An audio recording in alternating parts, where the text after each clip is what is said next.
우울한 11월, 어느 비 오는 날이었다. 여행 도중에 몸의 상태가 약간 좋지 못하여 길을 멈추고 있었던 것이지만 그 병도 거의 나아갔다. 하지만 아직 열이 좀 있는 것 같아서 답이라는 조그마한 읍의 한 여관에서 하루 종일 갇혀있지 않으면 안 되었다. 시골 여관에 비 오는 일요일. 똑같은 경험을 해보지 않은 사람이라면 도저히 내 처지를 이해할 수 없을 것이다. 비가 후두둑 창문을 들이치고 있었다. 교회의 종소리가 서글프게 울려왔다. 눈여기 할 만한 것이 없을까 하고 창가에 다가갔지만 가까운 데엔 위안이 될 만한 것이 전혀 있을 것 같지 않았다. 침실 창밖엔 기와 지붕과 굴뚝이 가까이에 있고 거실의 창으론 마구간 앞의 공터가 훤히 보였다. 세상에서 비 오는 날의 마구간 앞마당처럼 지긋지긋한 것이 또 있을까? 그곳엔 나그네와 마부들이 흩어놓은 젖은 지푸라기들이 너저분했다. 한쪽 구석엔 가축의 똥이 섬처럼 쌓여 있고 그 주변엔 샛노랗게 물이 고여 있었다. 짐수레 밑엔 흠뻑 젖은 몇 마리의 닭이 있었는데 그 속에 벼슬을 축 늘어뜨린 가련한 수탉이 한 마리 끼어 있었다. 마치 죽은 닭처럼 꽁지깃이 흠뻑 젖어 축 늘어진 채 하나로 달라붙어 있었고 잔등에서 그 깃을 따라 물이 뚝뚝 흘러내렸다. 짐수레 곁엔 꾸벅꾸벅 조는 듯한 젖소가 우물우물 되새김질을 하면서 끈기 있게 비를 맞고 서 있는데 등에선 무럭무럭 김이 나고 있었다. 허옇게 흐린 눈을 한 말은 쓸쓸한 마구간에 진력이 났는지 귀신처럼 긴 목을 창밖으로 내놓고 있었는데 추녀에서 목으로 빗물이 뚝뚝 떨어지고 있었다. 바로 그 옆에 계집이 있고 거기에 묶인 가련한 똥개가 이따금 짖는 것도 아니고 깽깽 우는 것도 아닌 소리를 내고 있었다. 타락한 여자 같은 식문 파덴을 신은 발로 무겁게 마치 오늘의 날씨처럼 찌푸린 얼굴을 하고 마구간 앞마당을 왔다 갔다 했다. 요컨대 하나에서부터 열까지 모두가 무미건조하고 쓸쓸했다. 다만 우리 때만이 아랑곳하지 않고 다정한 술친구처럼 웅덩이 둘레에 모여서 그 물을 둘러싸고 시끄럽게 찌그러댈 뿐이었다. 외톨이가 된 나는 맥이 풀려 뭐든지 마음을 위로해 줄 수 있는 것이 있었으면 하였다. 도저히 방에선 견딜 수 없게 되자 그곳을 빠져나와 장돌뱅이 방이라는 특별한 이름으로 불리는 방을 찾아갔다. 그것은 흔히 어느 여인숙에서나 장돌뱅이라든가 세일즈맨 같은 여행자, 즉 이륜마차나 말이나 합승마차를 타고 줄곧 온 지방을 두루 돌아다니는 돈벌이의 무사수행자들을 받아들이기 위하여 특별히 마련한 공용방이었다. 그들은 내가 아는 바로서는 현대에 있어서 옛날 무사수행자들의 유일한 후계자이다. 창을 채찍으로 바꾸고 방패를 상품 견본표로 바꾸고 갑옷을 외투로 바꾸었을 뿐 그들은 옛날과 똑같은 모험투성이의 유랑생활을 보낸다. 어느 누구도 견주지 못할 미녀를 수호하는 대신에 여러 나라를 돌아다니면서 어느 부자나 제조업자의 명성을 드날리고 그들을 대신해서 언제나 기꺼이 거래를 한다. 지금은 싸움이 아니라 거래가 시대의 유행이 되었기 때문이다. 옛날같이 싸움이 일상적이었던 시대라면 여인숙의 방은 밤이 되면 갑옷이나 청룡도나 얼굴만을 내놓는 투구 등 여행에 지친 무사들의 갑주류가 주위에 줄비하게 걸렸었겠지만 이 장돌뱅이 방은 두터운 나사외투, 여러 가지의 채찍과 박차, 각반, 기름 헝겊으로 싼 모자 등등 무사수행자의 후계자들 차림새로 장식되어 있었다. 난 이러한 사람들 중에서 아무나 말상대가 돼줄 만한 훌륭한 인물을 만나보았으면 했는데 기대는 어긋나고 말았다. 방엔 두세 사람이 있긴 했지만 별 수가 없었다. 한 사람은 마침 아침 식사를 끝내려던 참이라 버터와 빵을 정신없이 먹으면서 급사를 나무라고 있었고 한 사람은 각반의 단추를 채우면서 구두를 잘 닦지 않았다고 여인숙의 구두닦이에게 마구 욕지거리를 하고 있었다. 또 한 사람은 앉아서 손가락으로 식탁을 마냥 두들기면서 유리창에 흐르는 비를 바라보고 있었다. 그리고 얼마 안가 모두들 한마디 말도 주고받지 않은 채 연이어 방을 나가버리고 말았다. 난 맥없이 창가에 가서 모두가 아랫도리를 무릎까지 걷어 올리고 우산에서 물방울을 튕기며 교회로 정신없이 가고 있는 것을 보았다. 교회의 종소리가 그쳐 거린 조용했다. 난 곧 맞은편 상점의 딸들을 보면서 눈여길 할 수 있었다. 그 집 딸들은 나들이 옷이 젖을까봐 집을 나가지 않고 여인숙에 숙박하는 손님들의 마음을 끌려고 앞에 창에 아름다운 모습을 내보이고 있었다. 하지만 감시가 심한 어머니가 못마땅한 얼굴을 하고 딸들을 불려들었으므로 또다시 난 바깥에서 아무런 즐거움도 찾을 수 없게 되었다. 이 기나긴 낮을 뭘 하며 지낼까 생각하니 몹시 속상하고도 쓸쓸했다. 거기에다 여인숙에서 보이는 것으로 말하자면 모두가 다 지루한, 하루를 10배도 더 지루하게 만드는 것들 뿐이었다. 맥주와 담배 연기 냄새가 풍기는 벌써 대여섯 번 되풀이해 읽은 오랜 신문, 비보다도 더 못 견딜 아무짝에도 소용없는 책들. 난 옛날 잡지 부인의 벗을 손에 들고 속이 상해 죽을 지경이었다. 스미스가, 브라운가, 잭슨가, 존슨가 등등 조금도 변하지 않는 틀에 박힌 가문의 이름이며 그 외 후손들의 이름, 여인숙 창문에 낙서된 진부한 시 구절이나 읽어야 했다. 그날은 우울하고 험악한 대로 지나갔다. 군데군데 찢긴 뜬구름이 느릿느릿 떠내려갔다. 내리는 비조차 아무런 변화가 없었다.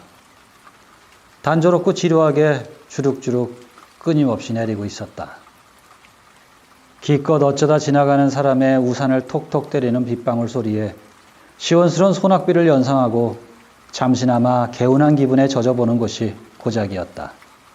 정오가 지날 무렵 경적이 울리고 역마차가 큰 거리를 달려오는 것을 보았을 땐 정말 가슴이 후련해지는 기분이 들었다. 무명 우산을 쓰고 차 밖으로 나온 승객들은 옷이 쭈글쭈글 구겨져 있었고 비에 젖은 두터운 나사 외투나 반 외투에선 김이 오르고 있었다. 그 경적 소리를 듣고 근방을 기웃거리던 아이들 떼거리, 똥개들, 빨강머리의 마부, 구두닦기, 그 밖에 여인숙 일대에서 뜯어먹고 사는 불황자들이 그들의 은둔지에서 우르르 몰려나왔다. 그러나 이 소동도 잠시뿐이었다. 역마차는 다시 급히 가버리고 소년도, 개도, 마부도, 구두닦기도 모두 본래의 소굴로 슬슬 되돌아갔다. 또다시 조용해진 거리. 비는 여전히 내리고 있었다. 날씨는 도무지 개일 기미가 보이지 않았다. 청옥엔 우천을 가리켰다. 여인숙 안주인이 기르고 있는 고양이는 불 옆에 쭈그리고 앉아서 얼굴을 비비고 그 손으로 귀를 끓고 있었다. 달력엔 끔찍한 예보가 위에서 아래까지 한 달 동안 계속이었다. 이즘 비 많음. 난 기가 막혔다. 도무지 시간이 흐른다는 느낌을 가질 수가 없었다. 똑딱거리는 기둥시계의 시침소리조차 곤태로웠다. 그러나 급기야 벨소리가 울리면서 이 여인숙의 정적은 깨졌다. 이어 여인숙 주방에서 급사의 소리가 들렸다. 13번의 뚱뚱한 분이 아침을 드십니다. 차, 버터와 빵 그리고 햄과 계란이에요. 계란은 너무 삶지 않도록. 난 자유로운 상태에선 어떤 일이라도 중대해진다. 드디어 머리를 써서 생각할 거리가 생겼고 난 생각나는 대로 상상의 나래를 펼 수 있었다. 난 여러 가지를 마음속으로 그려보기를 좋아하는 성격이라 이 경우 마음속에서 그릴 만한 재료를 얻은 셈이었다. 위층의 손님이 스미스 씨라든가 브라운 씨, 잭슨 씨, 존슨 씨 혹은 단지 13번이라고만 불렸던들 전혀 상상의 실마리를 잡지 못했을지도 모른다. 그에 대해선 아무것도 생각지 않았을 것이다. 그런데 뚱뚱한 분이라는 이 호칭으로 인해 뭔가 떠오르는 것이 있었다. 곧 체격이 짐작되었다. 그 인물이 내 마음에 뚜렷하게 보이면서 그 뒤론 상상할 거리가 풍성했다. 그 사나이는 뚱뚱하다고 했지만 다른 표현으론 육중하다고 할 수 있을는지 모른다. 그러니까 아마도 상당히 나이가 들었는지 모른다. 나이가 들어서 점점 살이 찌는 사람이 많으니까. 늦지막이 아침을 더구나 자기 방에서 먹는 것으로 미루어 하고픈 대로 살고 아침 일찍 일어나지 않아도 되는 신분일 것 같았다. 틀림없이 뚱뚱하고 얼굴이 붉고 육중한 노인일 것이다. 벨이 또 요란하게 울렸다. 뚱뚱하게 생긴 신사가 아침밥을 재촉하는 모양이었다. 상당한 신분의 사람임에 틀림없다. 이 세상에서 어떤 억압도 받지 않는 신분일 것이다. 그의 지닥거린 언제나 그 누군가가 바로바로 해결해 주었으리라. 식욕이 왕성한 공복이면 다소 기분이 언짢아지겠군. 어쩌면 런던시 참 사회원일지도 모르고 혹은 하원 의원일지도 모르지 하고 난 생각하였다. 아침 식사를 위로 가져가고 잠시 조용해졌다. 신산 차를 마시는가 보다. 또 요란스레 벨이 울렸다. 그에 대답할 겨를도 없이 다시 벨소리가 요란했다. 웬일일까? 굉장히 악쓰는 노인인가 보군. 급사가 잔뜩 성이 나서 내려왔다. 버터에서 썩은 냄새가 난다. 계란을 너무 익혔다. 햄이 짜다는 등 뚱뚱한 신산 확실히 음식에 대해 까다로운 사람인 것 같았다. 먹고는 고래고래 소리치고 급사를 못살게 심부름시키고 집안 사람들과는 으르렁거리며 살고 있는지 모른다. 안주인이 잔뜩 화가 났다. 그녀는 팔팔한 색정적인 여자라고나 할까? 잔소리가 좀 심하고 채신머리가 없어 보이기는 하나 꽤 예쁘긴 한편이다. 잔소리가 심한 여자들이 흔히 그렇듯 남편은 반편이었다. 그년 그 좋지 못한 아침 식사를 2층으로 보냈다고 고용인들을 몹시 나무랐지만 뚱뚱한 신사에 대해선 아무런 군소리도 하지 않았다. 그런 점으로 봐서 그 신사는 틀림없이 상당한 신분의 사람으로서 시골 여인 속에서 떠들썩하게 배를 끼쳐도 그다지 거리낄 것이 없다는 것을 충분히 짐작할 수 있었다. 새로 계란과 햄, 버터와 빵을 위로 가져갔다. 이번엔 그런대로 기분 좋게 받아들인 모양이었다. 그 이상 잔소리가 없었다. 내가 장돌뱅이 방을 채 몇 번밖에 오가지 않은 사이에 또 벨이 울렸다. 그러자 곧 급사가 집안을 샅샅이 뒤지느라 부산스러워졌다. 뚱뚱한 신사께서 타임즈나 크로니클 신문을 읽겠다는 분부였다. 그렇다면 호이크당이군 하고 난 단정했다. 그게 아니라면 핑계만 있으면 제멋대로 행패를 부리는 것으로 보아 혹시 급진파인지도 모른다고 생각했다. 헌트는 체구가 크다더니 바로 그 헌트 본인이 아닐까? 하고 생각했다. 난 호기심이 나기 시작했다. 아까부터 그토록 떠들어대는 그 뚱뚱한 신사란 도대체 누구냐고 급사에게 물었으나 아무 대답도 듣지 못했다. 아무도 그의 이름을 모르는 것 같았다. 분주한 여인숙 주인은 잠깐 머물다 가는 손님의 이름이나 직업에 대해서 그다지 신경을 쓰지 않기 마련이다. 옷의 색깔과 몸차림만으로도 나그네의 이름 따윈 충분히 짓고도 남았다. 키 큰 신사라거나 혹은 키 작은 신사, 검은 옷을 입은 신사, 갈색 옷을 입은 신사, 아니면 지금처럼 뚱뚱한 신사라고 부르면 그만이다. 일단 이런 이름을 붙이고 나면 대부분의 경우 그대로 쓰여지게 되면서 아무것도 물어볼 필요가 없게 된다. 비. 인정사정 없는 그칠 줄 모르는 비. 집 밖으론 발 내디딜 엄두도 안 나는 데다가 집안 역시 아무 위안거리가 없었다. 이윽고 머리 위에서 누군가 걸어가는 소리가 들려왔다. 뚱뚱하게 살찐 신사의 방이었다. 그 발자국 소리의 육중함으로 보아 분명 몸집이 큰 사람이었다. 그리고 삐걱대는 구두창을 댄 것을 보니 늙은이일 것 같았다. 난 추측했다. 이 사람은 틀림없이 규칙적인 습관을 가진 구식 부자 노인이며 지금 식사 후에 운동을 하고 있는가 보다 라고. 난 이번엔 난로 위 선반 둘레에 붙어있는 합승마차 여관 따위의 광고를 모조리 읽었다. 부인의 벗은 더 참을 수 없었던 것이다. 어떻게 해야 좋을지 모른 채 난 급히 방을 나와서 다시 내 방으로 올라갔다. 방에 돌아온 지 얼마나 되었을까? 이웃 침실에서 폭풍이 일어났다. 문이 열리더니 다시 쾅 닫혔다. 혈색이 좋고 명랑한 얼굴이어서 눈을 끌던 여급이 몹시 낭패한 얼굴로 아래로 내려갔다. 왠지 모르겠으나 뚱뚱한 신사가 폭언을 한 모양이었다. 이로써 지금까지 내가 했던 대강의 짐작은 완전히 뒤집혀지고 말았다. 이 미지의 인물은 어쩌면 노신사가 아닐지 모른다. 노신사란 여급에게 난폭하게 소리를 지르지 않는 법이다. 그렇다고 젊은 신사도 아닌 것 같았다. 젊은 신사라면 상대방을 그렇게까지 화나게 하진 않는다. 그러니까 반드시 중년배임에 틀림없다. 그리고 반드시 추남이다. 그렇지 않으면 여급도 상대의 이야기에 저토록 심하게 성을 내지는 않았을 것이다. 난 아무래도 그 이유를 알아낼 수가 없었다. 잠시 후 여인숙 안주인의 소리가 귀에 들렸다. 그녀가 퉁탕퉁탕 2층으로 올라오는 모습이 얼핏 보였다. 얼굴이 벌게서 모자를 흔들면서 연방 입을 움직이고 있었다. 이 지붕 밑에선 절대 그런 짓을 못하게 하지. 설령 다음 손님이 아무리 돈을 잘 뿌려도 이 집에선 어림도 없지. 우리 집에서 일하는 여급을 그렇게 취급하는 건 싫다고. 이건 아주 질색이야. 난 본시 싸움은 싫어했고 특히 여자, 그 중에서도 미녀가 상대라면 더욱 어쩔 줄 모르는 터라 몰래 내 방으로 돌아와서 문을 반쯤 닫아버렸다. 그러나 호기심 때문에 귀를 기울이지 않을 수 없었다. 안주인은 조금도 굽히는 기색 없이 적의 보루로 뛰어들어갔다. 들어가자 문을 쾅 닫았다. 한동안 닦아세우는 소리가 들렸다. 그러자 차츰 그 소린 다락방의 돌풍처럼 누그러졌다. 이어 웃음소리가 들리고 그 이상은 아무것도 들리지 않았다. 잠시 후 안주인은 약간 삐뚤어진 모자를 바로 하면서 그 얼굴에 이상한 웃음을 띠고 방에서 나왔다. 아래층으로 내려가자 바깥 주인이 어찌된 영문인가 묻는 소리가 들렸다. 아무것도 아니에요.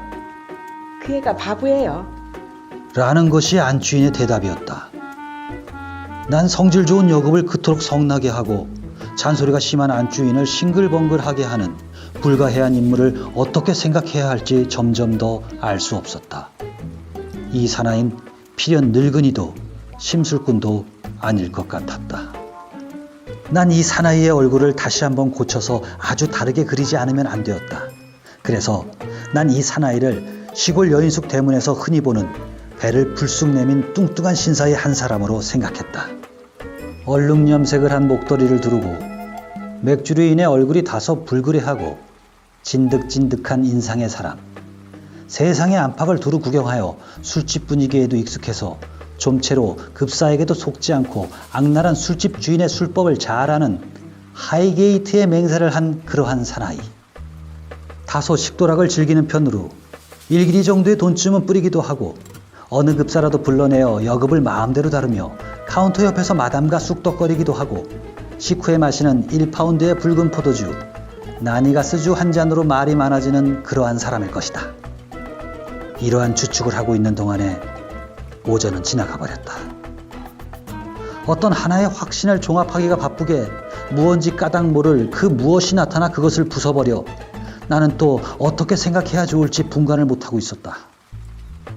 열이 오른 머리로 혼자서 이것저것 생각하다 보니 그만 그렇게 돼버리고 말았다. 아직 얼굴조차 보지도 못한 인물에 대해서 이러쿵저러쿵 생각하다 보니 나는 점점 이상해졌다. 가만히 있을 수 없는 초조에서 우러나온 발작이었다. 식사 때가 되었다. 뚱뚱한 신사가 장돌뱅이 방에서 식사를 한다면 그제서 그 모습을 볼 수 있겠지 하고 난 기대했지만 그 기대는 어긋나고 말았다. 신사는 자기 방으로 식사를 가져오게 했다. 그렇게 혼자만 있고 싶어하며 불가해한 태도를 취하는 까닭이 도대체 무엇일까? 이건 아무래도 급진파일 리는 없다. 세상 사람들과 이렇게 사귀기 싫어하고 비 오는 날 하루 종일 할 일 없이 혼자 있다는 것은 너무나도 귀족적이다. 더구나 불만을 품은 정치가로선 사치스러운 생활이다. 갖가지 음식에 대해서 이러니 저러니 까다롭게 굴고 사치스러운 생활을 찬미하는 사람처럼 술잔만 기울인다. 그러나 내가 품고 있던 의혹은 곧 풀렸다. 최초의 한 병을 아직 비우지 않았으려니 하고 생각할 때 한가락 노랫소리가 희미하게 들렸다. 난 귀를 기울였다. 그것은 신이여 우리 국왕을 보호하옵소서 하는 영국 국가였다. 이렇다면 급진파가 아니라 충성스러운 시민임이 분명하다. 술잔을 기울이면 충성심이 우러나고 달리 고소할 것이 없는 경우라도 기꺼이 왕과 헌법만을 고수할 인간이다. 그러나 도대체 어떤 사람일까? 난 엉뚱한 억측을 하기 시작했다. 어느 암행하는 귀한 사람이 아닐까? 천만에 그럴 리가 하고 생각다 못해 중얼댔다. 혹시 왕실 사람인지도 모르지. 아무튼 그 사람은 뚱뚱하다니까. 날씬 여전했다. 이상한 미지의 인물은 방에 틀어박힌 채 내가 알기론 의자에 앉은 채인 것 같았다. 왜냐하면 움직이는 기미가 들리지 않았기 때문이었다. 그러는 사이에 시간이 가고 장돌뱅이 방에는 사람들이 모이기 시작했다. 방금 도착한 사람들 중엔 두터운 나사외투에 단추를 풀지 않고 있는 사람도 있었다. 또 여기저기 도시에 갔다가 돌아온 사람도 있었다. 어떤 사람은 식사를 하고 어떤 사람은 차를 마셨다. 난 만일 오늘 지금 같은 기분이 아니었더라면 이들을 자세히 관찰했을지도 모른다. 여행자 중엔 진짜 장난꾸러기가 둘이 있어서 나그네 특유의 갖가지 농담을 마구 짓거리고 있었다. 루리자라든가 에세린다라든가 그 외에도 대여섯 가지 귀여운 이름을 불러대면서 여급에게 여러 가지 암시를 하다가는 자기 농담에 자기가 희죽거렸다. 그러나 나의 머린 뚱뚱한 신사일로 가득하였다. 기나긴 하루 내내 이 신사를 대상으로 상상의 나래를 펴다 보니 이젠 그 짓을 그만둘 수도 없게 되었다. 차츰 밤이 깊어갔다. 나그네들은 신문을 두세 번 거듭 읽었다. 불 주변에 모여서 말 이야기나 갖가지 경험담과 실패담을 계속 늘어놓는 사람도 있었다. 두 장난꾸러긴 예쁜 여급 이야기, 친절한 여관집 안주인 이야기까지 도맡아서 숱한 이야기를 하였다. 이러한 이야기들은 그들의 소위 나이트캡, 말하자면 물과 설탕을 섞은 브랜디라든가 그렇지 않으면 그러한 종류 외에 혼합주 등 독한 술잔을 조용히 비우는 동안 계속되었다. 그것이 끝나자 그들은 차례로 배를 올려서 구두닦이나 여급을 불러낸 뒤 불편해진 헌 신발을 개조한 슬리퍼를 끌면서 잠자리로 돌아갔다. 나중엔 한 사람밖에 남지 않았다. 그 사람은 다리가 짧고 허리가 긴 다혈증의 사나이로 엷은 갈색 머리에 머리통이 컸다. 그는 붉은 포도주가 든 니가스 컵에 스푼을 꽂은 채 그 컵을 손에 들고 혼자 앉아 있었다. 한 모금 마시곤 젓고 곰곰이 생각하다간 다시 한 모금 마셔서 마침내 스푼밖에 남지 않았다. 빈 컵을 앞에 둔 채 이 사나이는 의자에 몸을 곧바로 기대더니 곧 잠이 들고 말았다. 이윽고 촛불도 졸음이 온 것 같았다. 길어진 촛불 심진 검어지고 끝이 돌돌 말려 방 안에 그나마 남아있던 빛이 더욱 어두워졌다. 이렇게 퍼진 어둠이 모든 것을 휩쓸어갔다. 이미 방을 나가 벌써 잠이 들었을 나그네들의 두터운 나사 외투가 귀신같이 후줄근히 방의 사방벽에 걸려 있었다. 다만 시간을 알리는 기둥시계 소리와 잠든 술꾼들의 코 고는 소리, 그리고 집 추녀에서 뚝뚝 떨어지는 빗방울 소리만 들릴 뿐이었다. 한밤중이 되자 몇몇 교회의 종소리가 엇갈려 들려왔다. 갑자기 머리 위에서 뚱뚱한 신사가 왔다 갔다 하기 시작했다. 어쩐지 무서운 생각이 들었다. 나처럼 신경 과민인 사람에겐 유달리 그러했다. 어쩐지 오싹한 느낌이 들게 하는 외투 목구멍에서는 골골 하는 것 같은 잠결 소리, 거기다 이 이상한 인물이 삐걱거리며 내는 발자국 소리, 그 발자국 소린 차츰 작아지다가 마침내 없어졌다. 난 더 참을 수 없게 되었다. 극도로 흥분해서 이야기의 주인공같이 저돌적인 기분이었다. 어떤 녀석인지 이 사내를 한번 보리라 하고 난 중얼댔다. 방의 불빛을 더듬어 13호실로 걸음을 재촉했다. 문이 약간 열려 있었다. 난 잠시 주저하다가 안으로 들어갔다. 방은 비어 있었다. 테이블 앞 커다란 좌석엔 넓은 안락 의자가 놓여 있고 테이블 위엔 비어있는 큰 컵과 타임즈 신문이 놓여 있었다. 방에선 스틸튼 치즈의 냄새가 풍겼다. 이상한 미지의 인물은 틀림없이 방금 잠자리로 물러간 모양이었다. 난 몹시 실망해서 내 방으로 돌아오는 복도를 걷다가 침실 입구에 밀랍을 먹인 더럽고 커다란 가죽장화가 맨 위쪽에 놓여 있는 것을 보았다. 그것은 그 미지의 사람의 장화임에 틀림없었다. 그러나 그 굴 속으로 들어간 무서운 인물을 시끄럽게 해서는 안 된다고 생각했다. 내 머리에다 권총이나 그보다 더 무서운 것으로 쏘아댈지도 모를 일이었다. 난 잠자리에 들어가서도 또 꿈속에서도 이 뚱뚱한 신사와 위쪽에 놓여져 있는 밀랍을 먹인 가죽장화에 쫓기었다. 이튿날 아침은 약간 늦잠을 자다가 무슨 떠들썩한 소리에 눈을 떴지만 처음엔 그것이 무슨 소리였는지 몰랐다. 그러나 더 뚜렷이 깨자 문 밖에서 역마차가 출발하려 한다는 것을 알았다. 갑자기 아래층에서 외치는 소리가 들려왔다. 손님께서 우산을 잊으셨대. 13번에서 손님의 우산을 찾아와. 이어 복도에서 여급이 퉁탕퉁탕 뛰어가는 소리가 나고 뛰면서 큰 소리로 대답하는 것이 들렸다. 있어요! 손님의 우산이 있어요! 그렇다면 그 이상한 인물이 막 출발하려는 것이다. 이것이 그 사나이를 볼 수 있는 마지막 남은 유일한 기회였다. 난 침대에서 벌떡 일어나 창가로 뛰어가 커튼을 젖히고 역마차 안으로 막 들어가고 있는 사람의 뒷모습을 얼핏 보았다. 갈색 윗옷에 뒷자락이 둘러 갈라져 있고 갈색 바지에 커다란 엉덩이가 완전히 보였다. 문이 닫히자 오라이 타는 소리가 들리고 마차는 달리기 시작했다. 뚱뚱한 신사에 관해서 내가 본 것은 다만 그것뿐이었다.